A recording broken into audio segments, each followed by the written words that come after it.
Welcome to this episode of the Marianne Hickman Show. Christine Diamond is our guest today. And guys, she has got systems down. If you know anything about me, you know I'm quite the nerd. And in my nerdiness, I learned how to fly airplanes. And in flying airplanes, I learned about how to create a pre-flight plan. Now, what Christine has done is she's created systems, flight plans, whatever you want to call it for your business, so you don't waste your time outside your zone of genius. Watch for her links in the description and enjoy. Going through all my messages. Yep. Right? Yeah. And I have Go High Level, which I love, and it has everything and all in one place. Right. And something glitched in my app version, and it showed that everything had been read, and it lied to me. Oh no. You ever like have a message and you're like, oh, I leave this marked as unread until I can get to it? Yep. So I know what I'm missing. So you can go back. Yep. And this happened where I had actually had a podcast scheduled yesterday, and I had scheduled it a month before. And I felt like the scum of the earth because I hadn't seen the confirmation of yes come in. Oh, right. Yeah. So I get to podcast time, and I've got this guest that's saying, hey, where are you? And this is the second time this has happened, and my stomach boom, went through the floor, and I was like, this is not who I am. This is not what I'm known for. Like, I cannot believe. And I just basically fell on my sword, and I was like, that was my fault. Yeah. I missed your message. I can't blame tech. I can't blame whatever. If you're still interested, I would be honored to have you. Please apologize to your husband, too. 'Cause I messed up. Yeah. But it ended really well, and I think we're going to have her on. And her name was January, and she's amazing. Oh, my gosh. But I felt like such an idiot because I'd missed a message. It's so simple. And you've got this business checklist that says, okay, no, we don't want to have that stupid mistake that can cost you. Yeah. So where did this come from? Yeah, so my background is in international business management, and I like project management because as someone who I call it a creative mind, people like to diagnose everything, but instead of saying ADHD, autism spectrum, learning, whatever it is, I just say I have a creative mind. And so someone who is creative, no matter how you're wired, you have so much inspiration. So many things that are vying for your attention. Especially as an entrepreneur. Yeah. It happens all the time. And I actually was probably one of the most flaky people you would ever meet who's super social in high school and college. So in high school and college, I was like in every single club. I was doing absolutely everything. I was in tons of callings that I had at church, and I was just like trying to socialize, date, all of the things, right? Every yes to everything. Yes to everything, and I had no clear boundaries of what I actually wanted. I was massively a people pleaser. And I have recovered really well from that, from actually defining what I desire. What is my zone of genius? What do I care about? Who do I care about? Who do I want to serve? What is my focus? And when you actually honor yourself and you go into your zone of genius, then you go into a flow. And so we were talking about your daughter and how she was overwhelmed, you know, went to the teenpreneur and like had all this great success, but then you're overwhelmed with the success, with the attention, with all the leads, with all the stuff coming at you. And it's like, if you can have a systemized structure to put yourself into, then to put your team into, and then to put your customers and clients into, then you can know, all right, I'm never going to be perfect, but I'm going to progress. And I can always optimize and get better and better. So it was really good for you to take onus and say like, hey, I'm accountable. I had systems in place, and sometimes they work, sometimes they don't. But what's most important is that you know where you want to show up.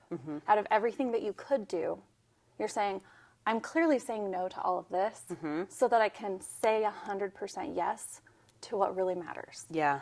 And so I think that's where people get overwhelmed. When I'm on social media and I see really cool ads about like an event to go to, I will click it and I will leave it in my Chrome browser. And then if I come back to it and I feel there's still a yes to pull to it, then I'll go to the event. Yeah. Instead of just like yes to everything. So now I have a process for myself, and I want other business owners to also feel that clarity. And so when you have clarity, you're less likely to feel overwhelmed, and you can have more patience with yourself. You can go at a slower pace, which is interesting because people are all like, I want to grow. And I don't want people to work harder. I want them to work smarter.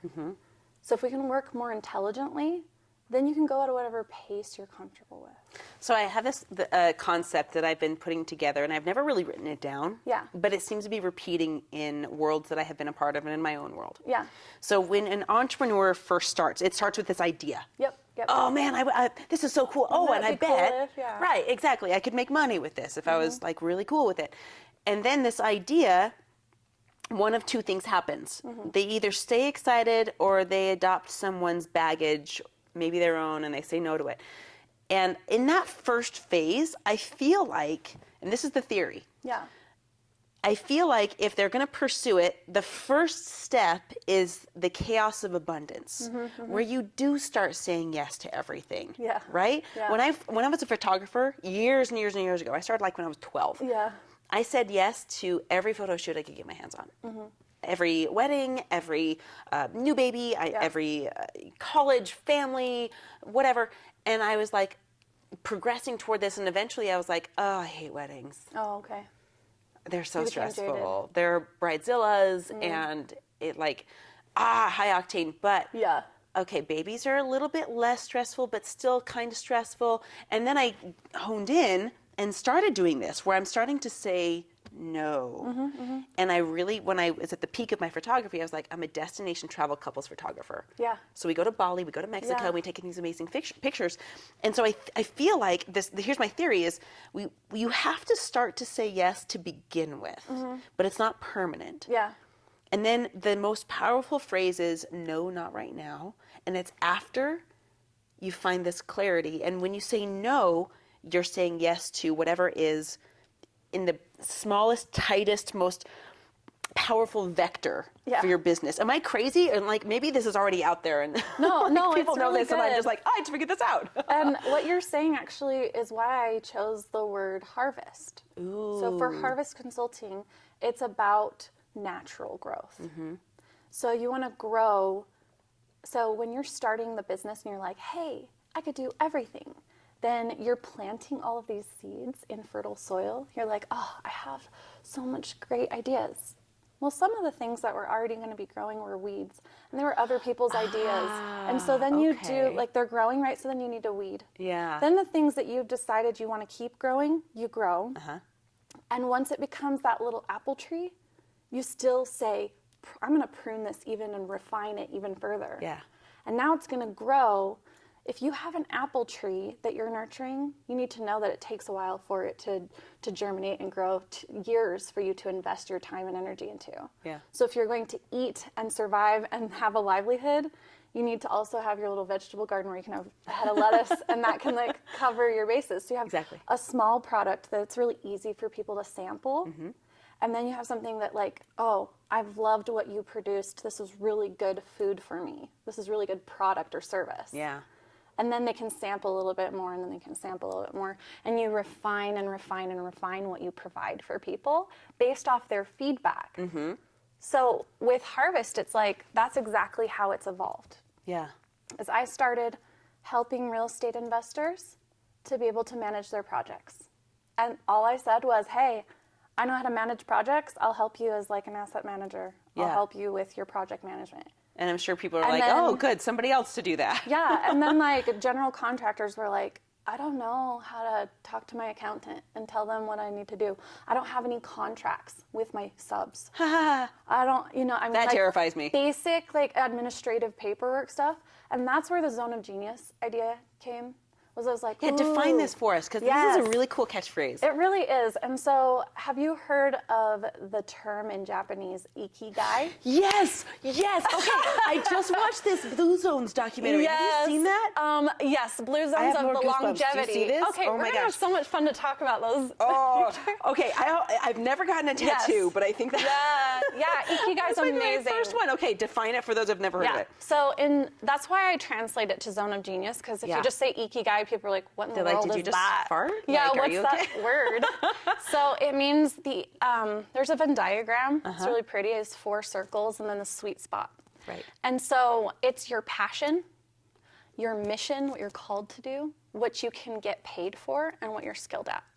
All of those overlap into that one spot, and that's which is your ikigai. And your ikigai can evolve. Yeah. So maybe your ikigai at one point was photography, and then later on you're like, okay, I want to be a speaker, and now I want to teach people how to speak. You know, all the things that you've evolved totally into. evolved. But in that mode of that phase of your life, that is your zone. That is your zone of your personal genius. And that only comes from saying yes to a lot of things, because you got to find it at first. Yeah. Right? And then you've got to be able to narrow it down and say, okay, now that I know what my zone of genius is, how do I operate? And that's what the Clean Business Checklist is for, is just 4 simple categories. How do you show up in your day? What are your priorities? That's the creative life flow. How do you answer all of those messages that are influxing from every single, there's like 20 sources of places that you could answer messages. Joke. Oh Not my only gosh. the messages, but how many sources of direct messaging platforms there are. Yeah. So that helps to at least start with your email inbox and your social media direct messages, and says like, okay, here's a flow of how you respond to people. And then there's your actual project management. Where are you putting all of your tasks? And I'm someone who's hands-on. Like I'm a kinesthetic learner. I like taking notes, but ultimately they go into my ClickUp. Yep. They go in there, and then my assistant, she's able to help and see like where I'm at, hold me accountable. And then the third one is, that one's called Mark It Done. Like, you know, mark it done. I love checklists. Yeah, it's so satisfying. Yeah, it really is. So then the fourth one is the ultra efficient filing system, and that one's just really knowing where all of your content is. So when you're going to show up and speak for someone, you're like, this is my bio, this is the approved one, this is my headshot, these are my materials. I know where they're at. I know if somebody audited me, these are my, P&L, my bank statement, my balance sheet.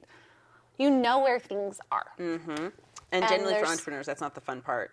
No. And so I do this work with people to say like, hey, let's take some time to set up the system so that you can enjoy what you want to do. So if you think about it, we live in the desert, and I like to compare it to a sprinkling system. Okay. Would you like to water your lawn at 4:30 in the morning every single day? You're probably going to miss some days, and then it's going to go all yellow. Or would you like to have a sprinkling system that it takes a second to like put in and have like a landscape artist help you, right? Yeah. Okay, put in the sprinkling system, and now all you have to do is just check to make sure that it's working. Oh, I know this pain all too well. Yeah. Like literally. Yeah. Every time, so here's my rule with that. Yeah. And I think everyone is going to benefit. This is a giveaway that you have. Yeah. Right? Yeah. It's going to be in the comments, you guys. Yeah. Go get it and then just use the crap out of it. I have this rule that if I ever get asked the same question twice, or in other words, if I ever have to do the same task manually twice, then it gets a system. Is that like, am I on the right track? Or Yeah, and I think that there's something that's really important is it's really necessary to have something that works in place before you can set up your ultimate system. You want something that's functional, even if a part of it is manual. Yeah. That's just like what your process is. Right. So a system doesn't necessarily always mean an automation. This is good. A system can be that every time I go networking, what I do is I take a picture of the people that I connected with the most and text them our face, so they have a face to the name, and then I can connect them with my business line, and that sends them into the automation. Yes. But that energy of me saying, "Oh, we got to take a picture," is a manual behavior. But there's benefit to that, though. Right, but it's like a connection. You're connecting with a human being. Yeah. But if you think about it, part of the process is a manual action. Right. I had to do that rather than just like getting a list of people and being like, hey, here's my whatever free thing. It's a personalized, customized experience. So something like that is a part of a process of, hey, I'm marketing my business through networking. This is what I do at the events. For the people that I wasn't able to connect with directly, I can still have something that feels warm and approachable and inviting. Yeah. that comes after. Like that is like, okay, let me identify the workflow. Having that in place is a system. And then when you have time that you can designate and set aside to be like, you know what, we're ready to up-level the systems, then you can always optimize and refine it. Yeah, and I love this because I work with a lot of entrepreneurs who have so much experience. Yeah. They're so good at their zone of genius. They're experts, yeah. And that's what they love. And then they get into this business and they're like, crap, there's so much to do. I don't know how to do X, Y, Z. I don't know how to send an invoice. I don't know how to blah, blah, blah. And so when I work with people, I'm like, okay, bare bones, don't even start with a CRM. Just start with a Google Doc and PayPal and do a transaction that way. Yeah. When you get sick of that, then it's time to level up. And I think there's this imposter syndrome or analysis paralysis that says everyone else has it figured out but me, and everyone else is better at it than me, and I have to have all of the systems in place before I can be established as a credible human being. Yeah. And it's such a robber of success. It is. And no one ever will get there, so you'll just be paralyzed. Yeah. So why not make progress? If you think of like Walt Disney, and he almost went bankrupt multiple times and all the different things. I've read Creating Magic, but not his book. He has a biography out. It is so fascinating. Oh my gosh. Well, his slogan is "Keep moving forward." From Like, Meet the Robinsons? Yeah, did you watch that show? Yeah, I did. It's so cute.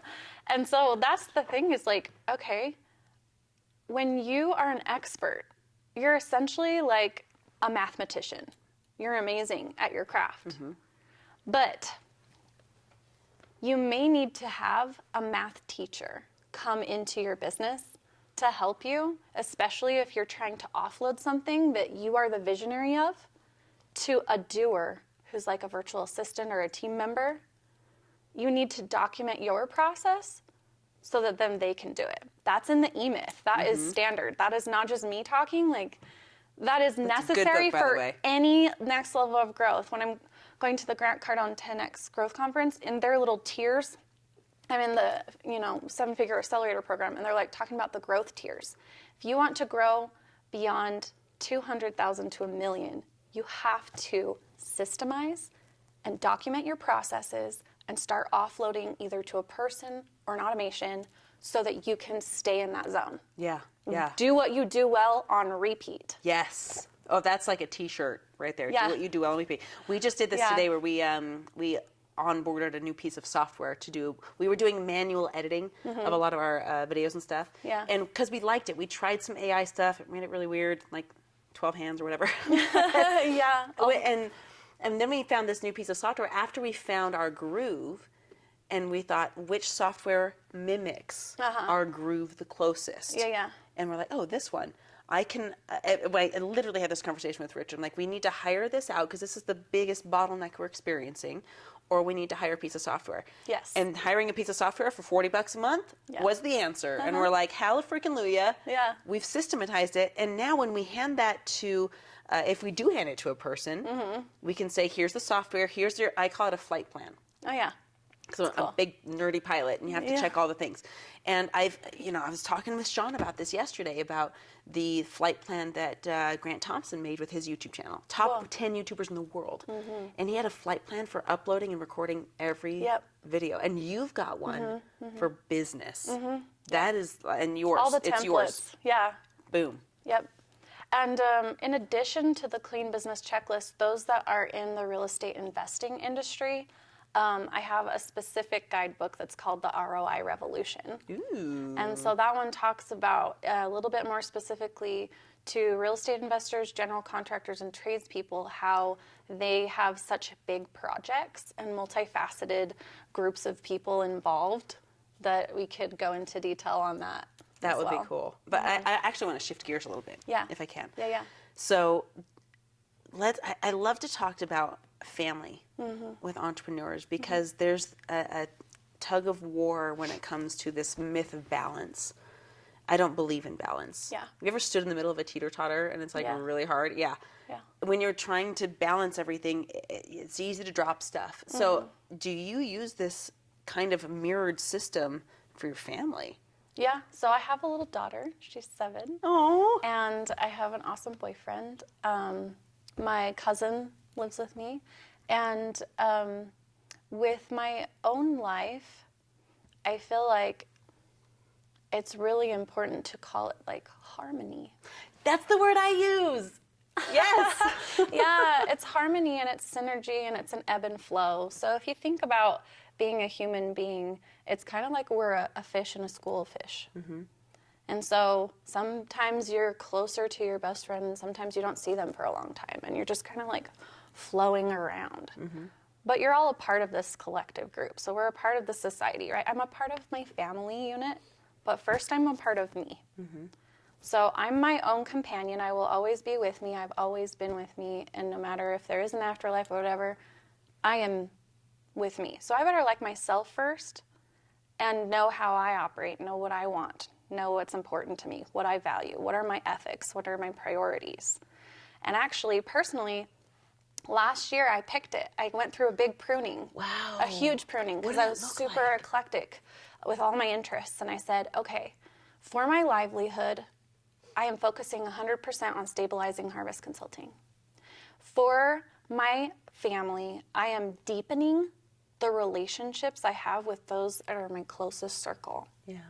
And then my third part for like all the hobbies, I was like, if it doesn't fit under the category of adventure, I'm not doing it. Oh, wow. So it's mountain mamas, hobby farming, gardening, and then like spending time. When I can overlap those three, that's when it's like supercharged. Yeah. So when I can have friends that I can deepen relationships with that are also involved in business, I'm like, okay, we can like do a lot together. It's like a micro ikigai. Yeah. Yeah, it's cool. And then with my daughter, when I can go with her on hikes, then it's deepening my relationship with her, but then we're going out into nature and connecting.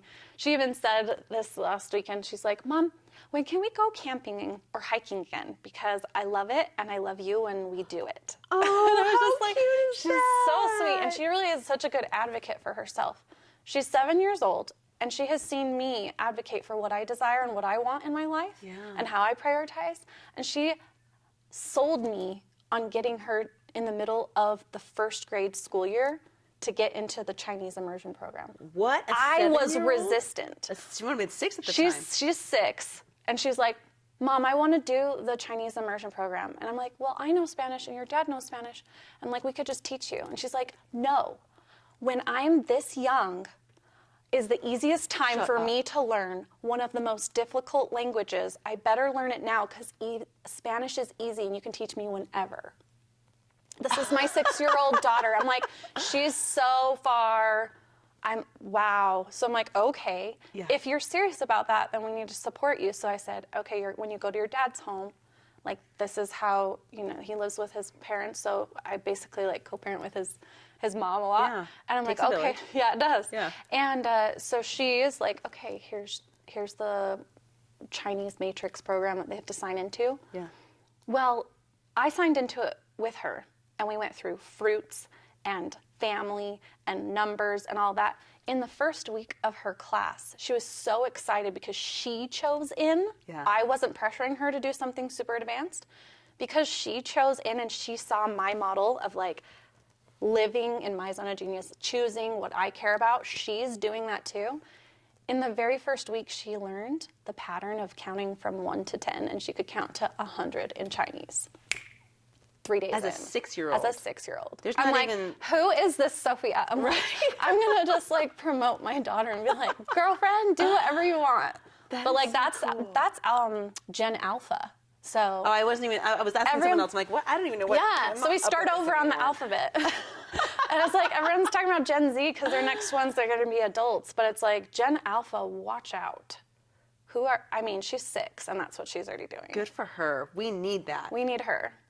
And so I'm like, it's really important for business owners who are also parents, who really care about well-being and that harmony with the relationships they have, to choose into what matters to you because you're the model for your kids. You're the model for your kids. You have 6 kids. Mm-hmm. You are the model for them of what they're capable of. They get to see you do this wonderful work and inspire the community. And they're like, wow, what can I do? Yeah. What's your daughter's name? Who's at the teen program? Addie. Addie? Yeah. Yeah. Addie is inspired, and now she's at the stage of that overwhelm of the decisions and the yes of everything, and then can learn how to narrow it down and understand what are her true values. Yeah. She really cares about the most. Gosh, and she'd be 20 years ahead of me if she did that. I mean, how incredible for our world. I really hope the best for our world, and we get to craft it. We get to craft new systems, new structures, and it's up to us to say, okay, what do we want to build together? And so that's why I'm so passionate about helping business owners, is because business owners are the local leaders of our communities. Mm-hmm. And they employ people, and they love families, and they work so hard, and they're really passionate, and they're not disillusioned, super big corporations that are only thinking about scale rather than growth of the individual, growth of the family, growth. That's why it's Harvest. Yeah. It's about growth, not just scaling to be big for just being big's sake. Right. It's like, what are we growing? Why are we growing it? So I always ask this question, and I have to ask your forgiveness in advance because I didn't warn you. Okay. And it's usually not very fair. Okay. But it usually also yields the most needed content for anyone that listens to podcasts. Is I like to go into what a buddy of mine, Colton Lindsay, calls the tunnel. Mm. I call it the bottom of the swimming pool. Okay. And we all have these moments in our lives, especially entrepreneurs, because that's usually what the business solved. Yep. Is what the suckiest moment was like for you. If you could describe or even take us to a moment before you had systems figured out, the moment where it was a terrible spot to be either a single mom or, gosh, I've been through a divorce too. That is and I wouldn't wish that on anybody, right? What was that moment like for you? Is this a moment in life? Yeah, because that's all we have, right? Yeah. So I have a good co-parenting relationship with my ex-husband, but at that time that was the suckiest and the lowest for me, it was really hard space for us. He was completely disconnected from reality, turning to a lot of addictions and all that kind of stuff. So I had desired to go like network and do all these things. I'm like, what can I do? I've got a degree in business. What can I do? And I was networking and met some people in real estate. And my dad was excited about it. And so I was like on a level 10. Mm-hmm. I'm like, these are the people. I was so excited to come home and tell him who I connected with. Yeah. And then it went from level 10 of just like excitement and euphoria and like possibility to like negatives. What happened? I came home and my young daughter wasn't in bed. I feel like it's hard to explain these without divulging private information. Of course, only share what you're comfortable with. And so, with, like, everyone's going through their own version of this darkness. Yeah, I was in a really unclean basement location. There were pet rats, and they were loose, and the bedding was everywhere, and my daughter was just like, yeah. So you came home to a disaster It was scene. really, I'm just going to say that. It's a fair way to say it. And so it was just a disaster scene, and he was not checked in, and I was so devastated. There, but not present. Yeah, and so I was like devastated and worried about him. Like I still care about this individual. I'm like, I hope very best for him in life. But like I was so many emotions at the same time. Yeah, I had just barely had that high, and then this. I was just like, what am I doing here? Yeah, and I was feeling. I don't know if you've ever seen Harry Potter in the 6th one, where Ron and Hermione and Harry are talking about why Cho Chang cried when they kissed. Yeah. Ron's like, why would you ever cry if someone kissed you? And then Hermione lists off all the different emotions she must be feeling. And Ron replies with, how could you possibly feel all those things at once? And she replies with the snarkiest comment. And she's like, just because your emotional range is that of a teaspoon doesn't mean that other people don't feel deep feelings. And I'm like, I was feeling all Cho Chang, or like those feelings of just everything. Yeah. Like everything that I wanted with him, everything that was going wrong, all of the highs, all of the lows, like everything that was in my life just flashed before me. And I was crumpled. I was like in survival mode at that point. Like right now I'm shaking because I was like, it was that. It was like, oh my gosh, I am livid, I am worried, I am happy because I know what I want. I want to love on my baby and get her to bed. Yeah. So I got to like calm myself enough to put baby down to bed. And then like, you can cry later. Yeah. And then not like want to rip off his face, but then like also love him at the same time. Yeah. It's like, and so people don't understand that have not been through a divorce. They say like, oh, he's just the crummiest person in the world. I'm like, no, I loved him. Yeah. Yeah. And I still love him as a human being, but I'm like, it is now so apparently obvious that this won't work. Yeah. And it was like my pivot point. It was my pivot point. I'm like, I have to choose myself. Yeah. And later on last year, he actually texted me, and it was out of the blue, and he said, Christine, I get it. Like, I was drowning, and you dove in to save me, and then I started drowning you. Wow. So I get it. You had to leave. Wow. And I'm like, I don't think everyone gets that, but I have sought to make amends and repair relationships that even his dad, who yelled at me and said I was effed up parent, all these things, like, he is incredibly loving. That was only a freak moment. So I don't actually believe in toxic people. Mm-hmm. I believe in toxic behaviors. Mm-hmm.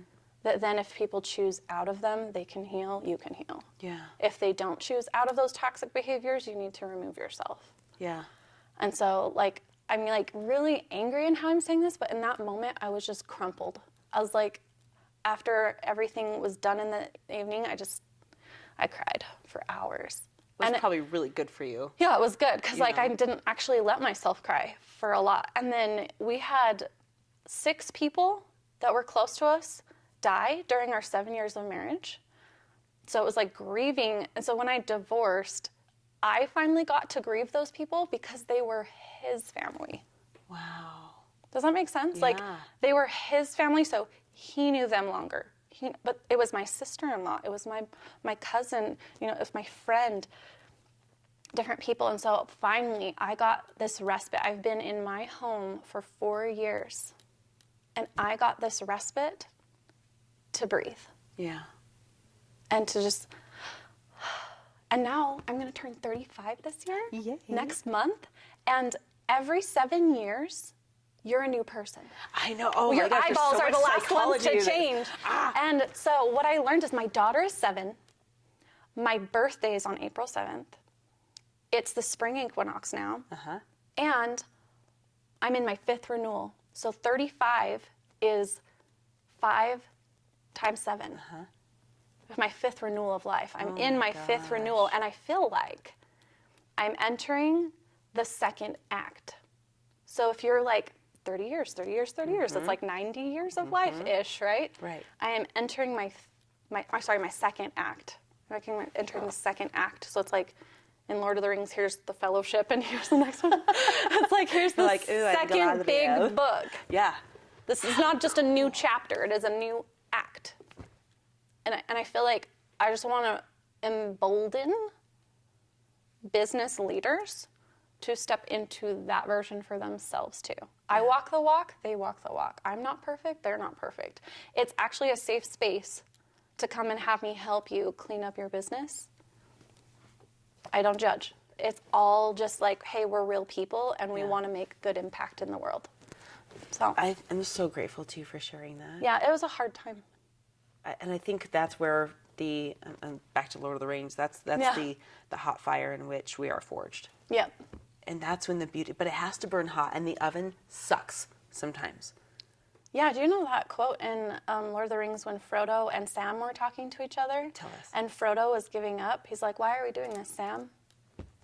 And my favorite quote is that Samwise Gamgee is like, it's because there's some good in the world, and it's worth fighting for. Yeah. I need to go home and watch that movie today. So we are going to go cry. And then we're like, okay, hold on. Yeah. I when you were telling that story, it reminded me of the moment for me that was, I kind of had waves, you probably did too, of realization. Yeah. I remember I had a lot of drive time, and I usually don't listen to a lot of radio on the drive, because I think. and I was getting on the freeway and going southbound on I-15 over here, and there was this moment where I was like studying natural frequencies. I'm sure you have too. Like the Tesla kind of frequencies, or what? Or natural frequencies? More like natural frequencies. Okay. Like there's the Tacoma Narrows Bridge. Have you seen that before? I don't know this. It's this crazy thing. You're gonna go nuts when you see it. Okay. So this bridge, I think it's in Washington. It's the Tacoma Narrows Bridge, or it used to be. They built this bridge with concrete and steel, and then it's a suspension bridge. So there's 2 nodes, right? And I'm getting all nerdy on me. Yeah. But when the wind blew through the suspension cables of the bridge, it made the bridge vibrate on the natural frequency of the wind, because the bridge was built exactly at the same wavelength of the natural vibration of the wind. Oh. And so what happened is the concrete would buckle and bend and do this thing, which was totally unnatural. They called the bridge Galloping Gertie, because when you drove on it, it would shift feet in the air. And eventually the concrete couldn't take it and it broke. Yeah. And that image rolled through my head when I was going through my equivalent, because I was like, I'm vibrating in a different frequency now. Yeah. Because I know what I've said yes to. I haven't perfected myself, but I know enough about myself that I know that we don't vibrate at the same frequency. Yeah. And that's why it's breaking. Yep. That is an incredible analogy. The one that I had heard was about like a rubber band. Mm-hmm. And it's like, it doesn't matter the speed at which you're heading in the right direction. If you as a partnership are still heading in that direction, then you're like a rubber band that's still just keep moving forward. Yeah. But if you're heading in opposite directions and the rubber band gets tighter and tighter, it's going to snap. Yeah. But it's okay if like one person is excelling faster. Yeah, you help the other person, and then you help you, and then you're like synergistic. Oh, I like that. It's okay if one's going at a slower pace than the other. Yeah. It's just, are you going in the same direction? Yeah. Are you aligned with the vision? That's so of what you want together? Yeah. And are you both choosing into that? And then if one's choosing out, then you're in that. Something's going to snap. It's going to snap. And so it's kind of like that twist of the bridge. The tension. Yeah. And something has to give. Mm-hmm. So you had this moment. Yep. And I think you sequenced it so gracefully and so beautifully. I wasn't even there, but the way you describe it and the way you describe your ex right now is so beautiful. And I wish that for everybody. Yeah, you don't have to keep bitterness. You can let it out of your heart. And in fact, it's for you to let go of bitterness. If the other person decides to then receive you and be graceful, awesome. If not, that's their own choice. But for you, it's important to let go of any bitterness. And you can say that also with people, so it's like relationships, right? Yeah. So it could be your partner, that's your life partner, your spouse. It could be a business partner you severed ties with. It could be like a business colleague and someone who, maybe your best friend. I've had best friends that just like randomly no longer have you felt that wanted to be in my life, and I'm like, okay, I guess we're done. Yeah. You know, like, and love, peace, and chicken grease. Yeah, And I think the older you get, the more you need to be okay with that. It's like the Buddhist tenet that's like something with it's just like comfortably attached and detached at the same time. So you can be bonded to those you love, but detached in the fact that like you're still sovereign and you're still your own individual. Oh, I love analogies, so I'll compare it to this one. So it's like if you're a tree in a forest and your roots are connected to another one and one falls, it's going to hurt you. But you're still your tree. Yeah. And you're still part of the forest. So like no matter who around you dies or is separated from you or whatever, new ones will grow. I have a weird goal to live to 120. Hell yeah. And I love that. When you're talking about blue zones, I was like, yes, going to Italy, where they have the longest life and they can eat pasta and it's fine in your gut. Pasta and wine. And we climb all the stairs. And climb all the stairs and ride your bicycle. Yes. And, and then we're going to go to Japan. Yes. And we're going to that place where they dance all the time. Of course. Was my favorite. Dancing is life. Yes. And so it's just, I want to have the highest quality of life and help other people live that too. And so I'm like, I have this goal to be 120. You get 4 phases then, not 3. Yeah, 4. I'll have 1 4. And that's the bonus, right? Bonus phase. If you get past 90, that's your bonus. It's like, okay, if I have that goal, then I need to be okay with people coming and going. Yeah. Tony Robbins, in the book that he wrote, Life Force, it's a very medically health-centered book. But at the end of the book, he says, none of this matters if you don't enjoy your life. Yeah. And one thing you said a few minutes ago has been rattling around in my brain about this concept of overwhelm. Yeah. And actually slowing down. And it made me think about this morning. Because, gosh, as I'm an entrepreneur, there's always something to do. I wrote like 6 emails this morning, scheduled them all out. But then my son, who's a year and 5 months? Yeah. 4 months? What month is it? 3 months? A year and 3 months? Or 15 months? That's where I got the 5 from. Anyway, so he's outside this morning, and he's learning to sign. And anyway, he tells me he wants to go outside. And so I'm like, okay, suddenly the emails don't matter. Yeah, yep. And I'm watching my son pick flowers and destroy my flower bed, but that's okay.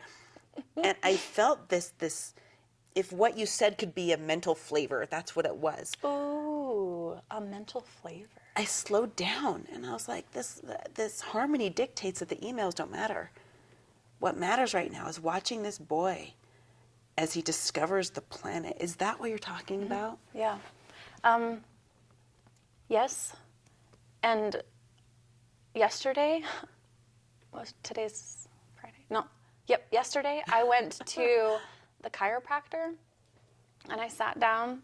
I was like talking to the people at the front desk, and I sat down, and these two people were talking to each other. This person was filling out a form, and this guy was on his phone. So everyone was engaged. There's nothing to do. There was a TV on, but I decided not to pull out my phone. I was going to for a second, and I was like, no. And I saw a skid mark on, like, with the shoe. Skid mark could mean a lot of I things. know, So I was gotta wondering where you were clarify. going with that. With a shoe on the office desk. And I just stared at that for like 20 minutes. And it was so funny because there's a comedian that I followed, and he's what's above millennial? Gen X. Yeah, so I don't even know. Yeah, anyway, he's Gen X, and he was like, you know what? I didn't know that I was mindful. I had a mindful childhood. When I had to go on the bus, there wasn't anything for me to do but watch the water from the rain condense on the window. And I dropped mindfulness. And he's like, I was done watching a film. I had to sit and rewind it. Mindfulness. You were winning so hard. Present. And he's we like, didn't even know. And this might be TMI, but he's like, I went on the toilet and I just took a crap. And that's all I did. I haven't done that for the past 10 years. Always on my phone. I reviewed with my nanny this morning the poopy list. Do you know about the poopy list? No. Oh, I might have to show it to you later. The poopy list? It is poopy. It is describing all the poopies. Oh my gosh, that's funny. Yeah, we categorize our poopies now. So now I'm like, so you were present. You were in the moment. And you're like, okay, let me segment this mode and say, I'm not in work mode, I'm in mom mode right now, and let me savor this memory with my son. And there are times I don't even pull out my phone and record the moment. Yeah. Because I don't want to watch the moment happen through a screen. No, that's like in Walter Mitty, the photographer. Yeah. He was like, oh no, you got to capture that rare cat. Yeah. No, sometimes it's just for me. Yeah. And sometimes I do. I pulled out this one this morning because I wanted to share it, but it almost just makes me want to cry just thinking about it because he's our 6th baby and he's our last. Yep. And Instagram algorithms me so well, and it shows me all of these reels about, everyone celebrates their first baby and for good reason. But do you think about what it's like to hold your youngest? Your last. Yeah. And my oldest is 17. She's freaking hilarious. And she walks up to me all the time. She's like, Mom, there was a time when you picked me up and you put me down and you never picked me up again. And I was like, today's not that day. And I'll go ahead and pick her up and I'll hold her. And she's 17. And I sit in my 80-year-old mother's lap for the same reason. Yeah. Hoping I don't break her hip. But it's these moments that this is the life that we work so hard to build. Like, that's the whole freaking point. That's the whole point. And it's so easily missed out on now. And what is success? My daughter asked me the same question, actually. When people do this exercise, when they talk about if you were on your deathbed, what would you wish you did with your life? Yeah. It's kind of a goal-setting exercise, but to me, I'm like, oh, yes, I want to build something. I want to build this business to be self-sufficient, but so that I can.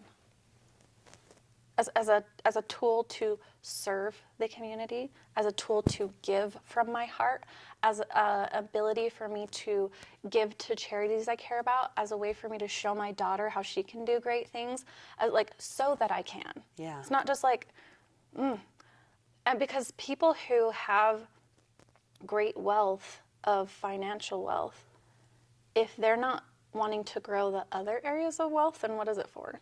Exactly. If they're not growing rich relationships, if they're not growing rich experiences and memories with those they love, or creating something with their talents, or then why? And then the next logical step to that is, how can you experience a measure of your why today? Yes. Right? Every single day. Yeah. Yeah. And that this is the why that's so important for people, and we're trying to imbue this in our kids, because they're all in the age of let's make money and have that measuring stick, specifically of success. And I always want to bring it back to that, because you're right, it doesn't matter how many millions of dollars you make. That will come as a byproduct if you're joyful. Yeah. But you can have it without the joy. It does happen. And I've met people who are there. Yeah. And it's tragic to me. Because Jim Carrey said this, I hope everyone becomes everything they ever wanted to be financially, so they realize that's not what it's all about. Yes. Oh, he's amazing. Have you seen his image of Jesus? No? Jim Carrey had an image of Jesus? Yeah. He did like a painting, and it's supposed to be like non-religious, non-denominational, just non-ethnic, completely kaleidoscope looking. It's super cool. Really? I'm going to have to go look that up. Well, one thing that you're bringing up in my mind is the Man's Search for Meaning. I love that book. Man's Search for Meaning with Viktor Frankl served people with their mental health while they were in the concentration camp. And then the people who had purpose lived. Yeah. The people that were just waiting for Christmas and hoping to make it past Christmas. You can have the smallest purpose. You can have the purpose as I want to taste gum again. Yeah. You can have the smallest hope of why you want to be alive, and just savor the little tiny moments. I know a lot of people in my network of like friends and family who are just dealing with wanting to live. And so then when they hear like big ambitious goals, they're like, oh, who am I? Yeah. Because I don't even know if I want to be here today, because they're dealing with severe depression. And I think a lot of people are feeling more and more of that depression because they're either running a mile a minute, or they're so in analysis paralysis they're shut down. And there is joy in the middle, where you not only have supportive systems for yourself, your business, whatever, but you have support network, your community to turn to. I agree with that. I have bigger vision that I'd love to help like see more walkable communities with gardens and like the urban farming, and there's so much. I feel like we should just buy a bunch of land out in the middle of nowhere, invite all our friends, and go off grid. I'm going to challenge that idea, is because that's what a lot of people are saying. And I feel like that sounds fun, but why not just remodel what's already here to be better? That's more realistic. Because it's like, hey, here, let's just take the suburbs and make it easy, just as easy as Nest is to control the inside of your house, as easy to be like a tech garden in your back, a hobby farm that's like, hey, your broccoli is about to go to flower and to seed, so you need to harvest it now in the next 2 days, and your smart little fridge says you need to go harvest that. And then when you come in, it's like, this is what you can use with your rest of your food and the fresh broccoli. And then, how cool would this be? Right, so people don't need to go off grid. Wait, this is a brilliant idea. I know, Have there's you so created many. This yet? No, there's too Somebody many go do ideas. I want it to just exist. I don't care if anyone takes the idea. Yeah. So like, just make it happen. And I think that's what's important, is I'm like hyper focusing on serving people through Harvest Consulting, so that these other brilliant ideas that not only I have, but other people have as well, that are just like surfacing, the world needs them, can be our new reality. That's so beautiful. And I love that you challenged me on that, because your reality is way closer than my fantasy. I mean, people can go do that too, and there are those who are going off and far away, but I think that those who are in cities don't necessarily want to be far away from each other. They just want to be more connected A better ecosystem. to who's around them and connected to the earth. Because we have language that separates us and makes us think that we are better than the earth. And the way that the economy is right now is use resources and then discard them. There's a challenge, you can go look it up online, it's called the well-being economy. Okay. And the well-being economy is saying, how can we build enterprise, nonprofits, all sorts of organizations for the well-being of the people and the planet. That's the intention for creating anything. Oh, wow, I love that. I'm going to have to go look it up. Well-being economy? The well-being economy, yeah. And there's countries that are already doing it. So U.S. just needs to catch up and actually be a first world country. Bless our hearts. Oh my gosh. I have nothing against capitalism. We just have to start grassroots. Uh-huh. And hobby farms are, I love that you do that. I do that too. We have all of our garden boxes and set up. And I'm just like, what if we could get a goat without the HOA knowing? What if we could do that? If you're in the HOA and you're watching this, don't come to my house. or the HOA's little codes could be amended or something. Right. What if they were actually there to serve us? That'd be weird. Yeah, you know? Oh, what a concept. Okay, so if for all of, especially the single moms that are watching this, and that are wanting to start businesses and maybe, and I love Simon Sinek's perspective where he says, your why comes from your past and your just cause is looking into the future. There's a lot of single moms that are saying, okay, I got to stand on my own 2 feet. It's not that I don't need or want a man. I just have to be able to do this for my own sense of pride, my own sense of ability, my own sense of self-worth. I'm going to figure this business thing out. What's your message for them specifically? It's interesting because that is a group. But I also want to say that this person, whoever's listening, that's labeled as a single mom who wants to do business is a human being first. And whatever your well-being is, if you feel like you're compelled to be an entrepreneur, cool. If you just want to have a safe place and a simple job for a little bit and coast after you're leaving, totally fine as well. You are valid. Just as cool, by the way. You are valid in not jumping into your entrepreneurial journey right after your divorce. I didn't for 2 years. I was coasting in a little call center job. Yeah. And then I got another opportunity to be an executive assistant and work for a real estate investor. And then it evolved and the opportunity started to form. So what I would say to them is like, make sure you and your family are taken care of. First and foremost, your basic Maslow's hierarchy of needs are met. And if that aligns really well with your business and you've got a lot of clientele built up or customer base, go for it. But really, take care of your basic needs and connect with solid, trustworthy community. Find your community. Find your support system. Network around and test who truly can support you. I love that. Because everyone's going to say all these other things about business, but if I first would boil it down and be like, you're a human being. Take care of yourself, your family, basic needs, and then you can up-level from there with a peaceful energy rather than a frantic energy. That's such a contaminant, that frantic energy, whatever you're building, even if it's the right thing. It pushes away the right opportunities. It does. If you take the right action with the wrong energy, it will contaminate your results. Yep. So I love what you're saying. First, you're a human being, and remember. And when I hear you say that, my, my inner system says, okay, I need a system for this. Pick something every day that is within your zone of genius, and do that thing, even if it's folding laundry. Or even if it's planting a flower, or whether it's emailing somebody. If that thing is within your zone of genius, then that's experiencing a measure of the life that you want to be living, and that's the whole point. I love that. Oh my gosh, I'm going to do so much more and dive into your business. And where can people find you? Consultingwithharvest.com. Okay, and we'll put it in the description That's the too. website. Yeah. And on the contact page, you can book a discovery call. You can just talk with me in networking. Then on Instagram, it's Christine Diamond Consultant. Perfect. If you found me on Facebook, I'm the first Christine Diamond. So I like my last name. I use a little emoji at the end. It's fun. It's kind of a cool last name. Yeah.